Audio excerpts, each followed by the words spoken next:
UPSC Union Public Service Commission conducts the examination for civil services selection or the selection of officers in civil services. There are two types of selection. One is All India services as well as central services. There is only one examination through which these officers are selected, and that is conducted every year by UPSC.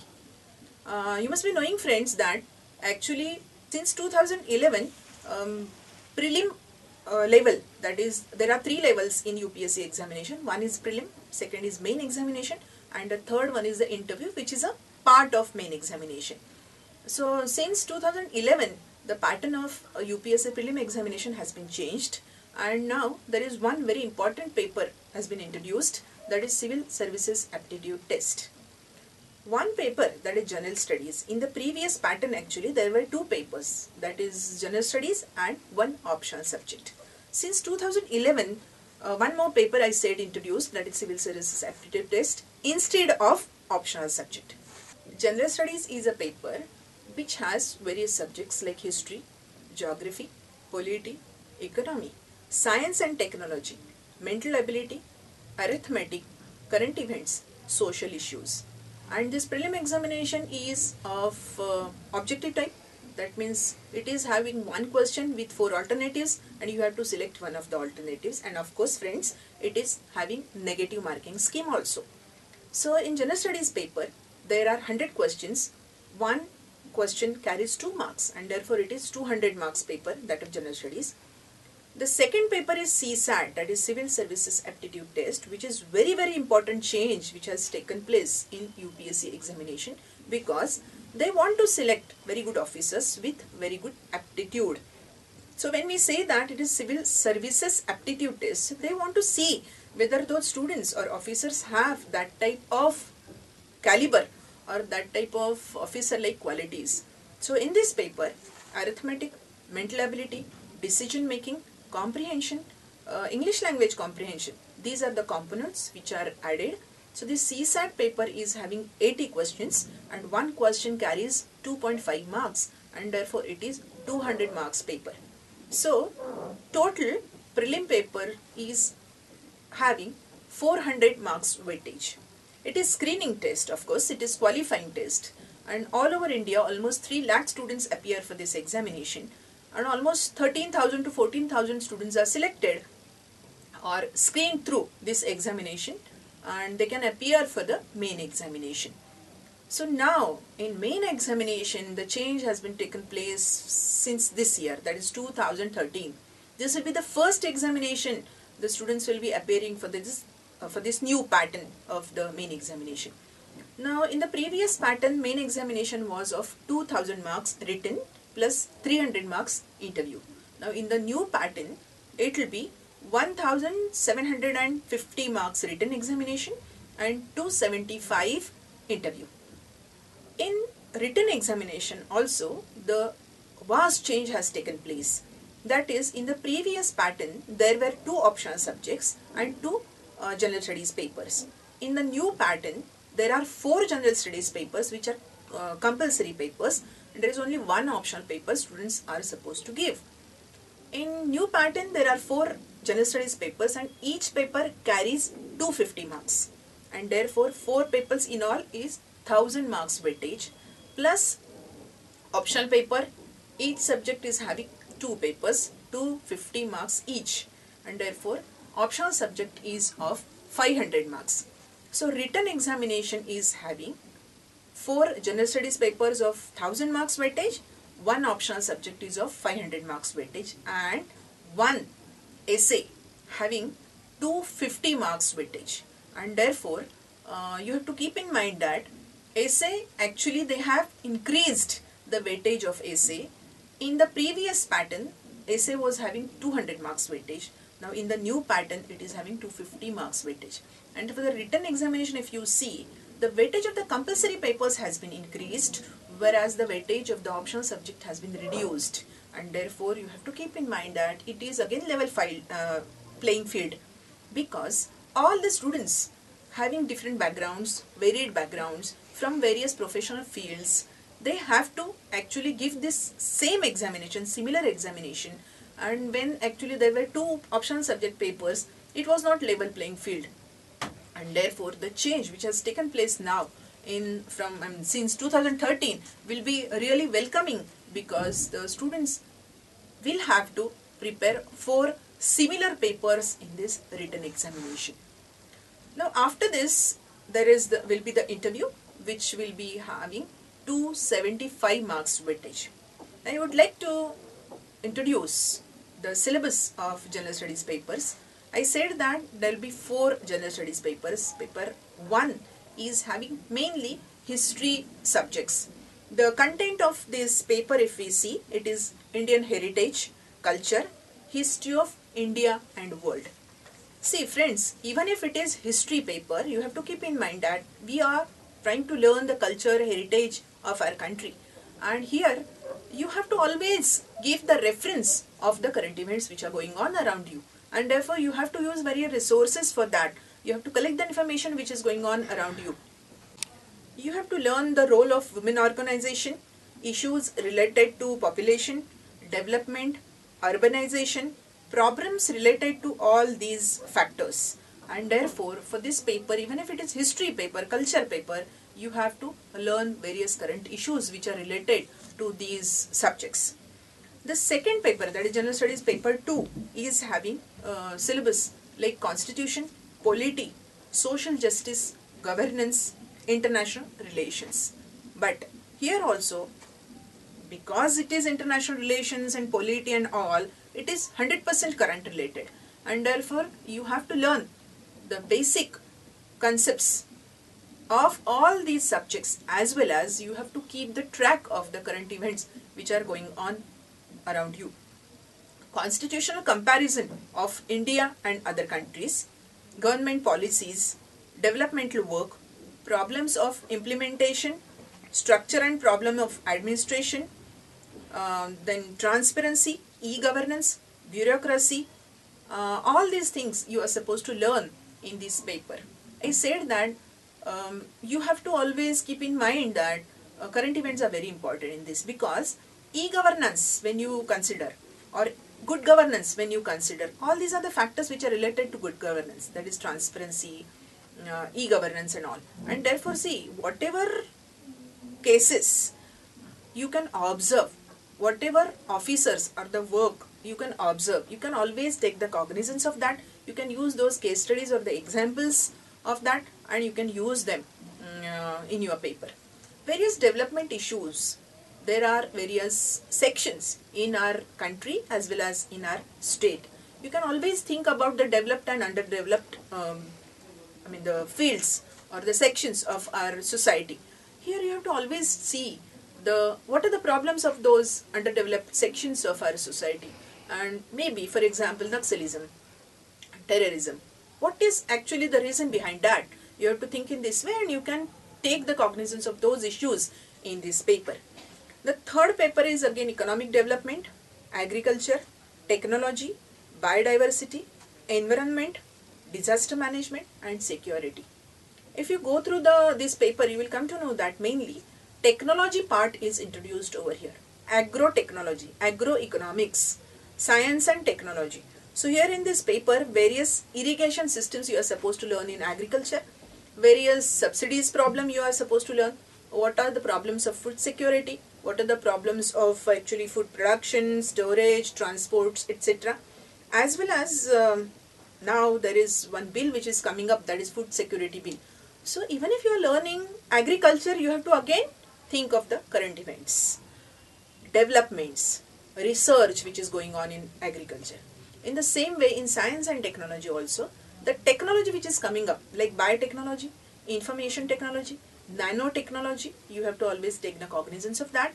And it is not in the form of theoretical part, but you have to always think about the application of all this technology in your life or for the development of the society.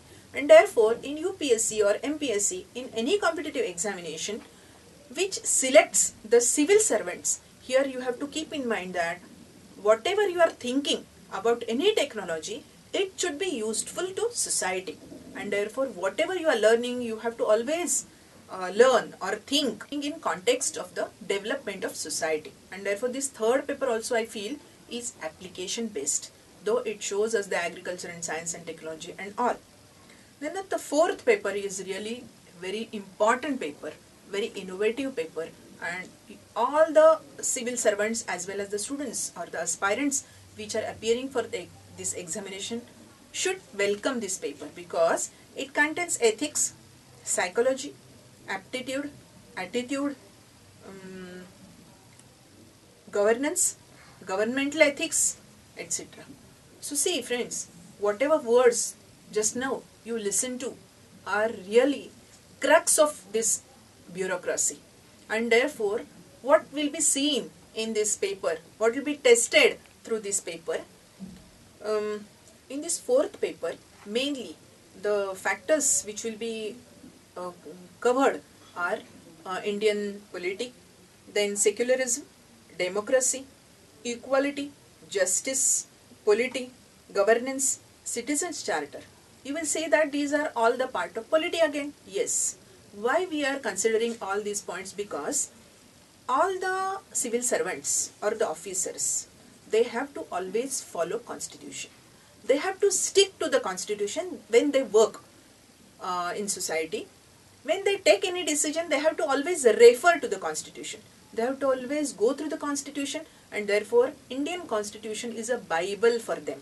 And therefore all these points are covered in this fourth paper, where the students or those aspirants are always supposed to learn what type of administrative reforms are taking place. There is one Virappa Moily committee.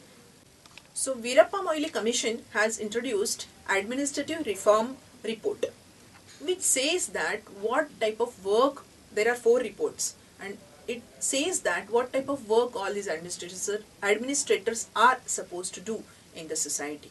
And so you have to always refer those reports, and therefore actually there is no any syllabus for this paper, but constitution is the syllabus. All the factors which are given in the constitution are the syllabus, yes. And emotional intelligence, because you have to always take the cognizance of emotional intelligence. The people or the officers are working with the people, and therefore that interaction is very important. The ethics, what type of ethical values you are thinking about while working on the field, that type of things will be tested. These factors will be tested in this paper, and you will say that how ethics can be tested through the written paper. Yes, that is the problem. But UPSC examination is going to test all these factors through the case studies. Various cases will be given to you, and there it will be seen that how your thinking process goes on, how you think on those issues, how you think on those problems, how you take the decision, how you work there, whether you are pro people or against people, how do you think about the constitution when you take the decision. So all these things will be considered in this paper, and yes, there the students are always think as an officer. So whether they have this officer-like qualities will be seen through this paper. So this is the fourth paper, which is really different and very important paper, which is introduced in this new pattern. So these are the 4 papers, that is General Studies paper 1, 2, 3 and 4, each having 250 marks weightage. Now I would like to talk about one very important point, that is essay. Actually essay, normally people say that it is really subjective. Yes, it is, because every student is having different style of writing. And I have seen last 18-19 years I am working in this field, and I have seen that mainly nowadays the students having professional degrees, they come up for this examination. They are willing to appear for these examinations. So all the students having these professional degrees like engineering, medical, agriculture, management, they don't have that type of writing habit or practice which is necessary for this essay.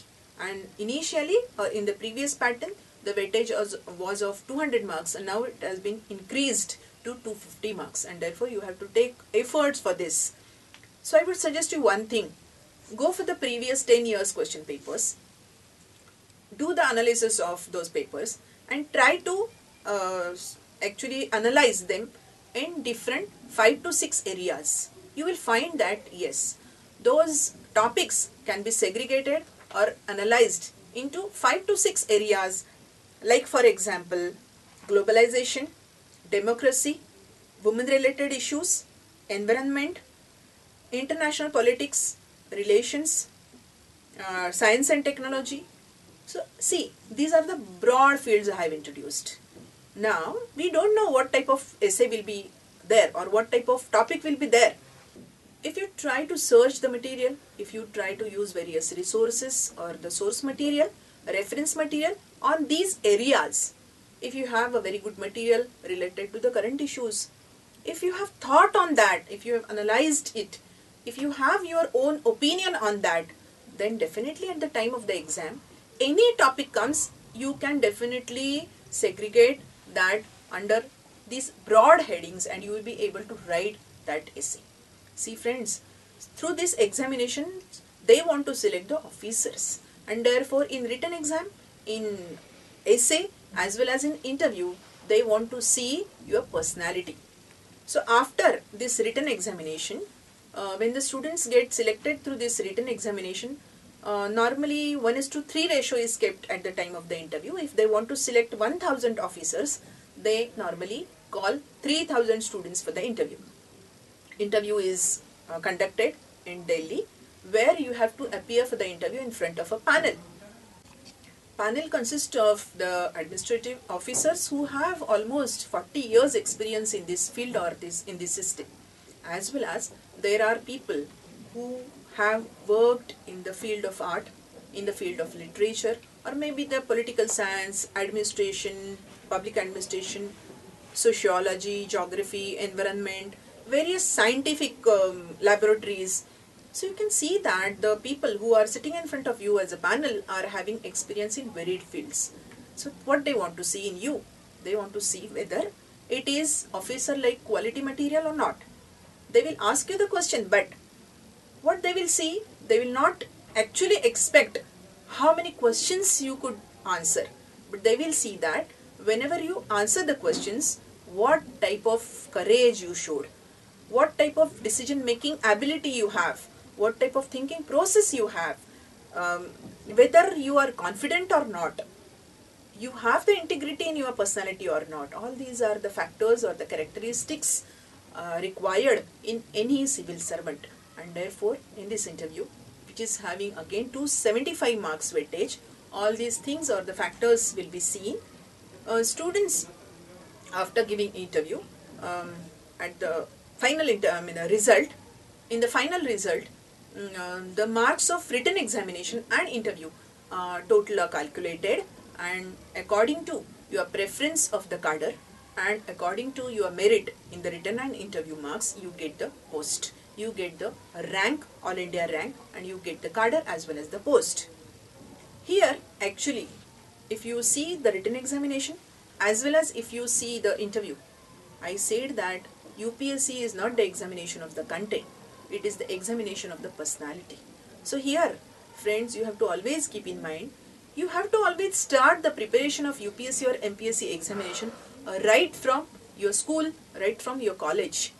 If you get the opportunity to organize any event, if you get the opportunity to coordinate any event, participate in any event, in any competition, what happens exactly? You can build the leadership qualities. You can handle the mob. You can give the direction to the group. Whenever you participate in any competition, your thinking process or thinking ability gets improved. You are supposed to go for various lectures which are given by the eminent people or the experts. Try to write, try to submit, try to write in various articles in various periodicals also, so that you can improve your thinking skill as well as writing skill, which are required for this examination. And therefore I said that right from your college, if you get the opportunity to participate in various group discussions or in various activities, do it, so that you will be able to develop your personality, which is required for this examination. So all the best to all of you.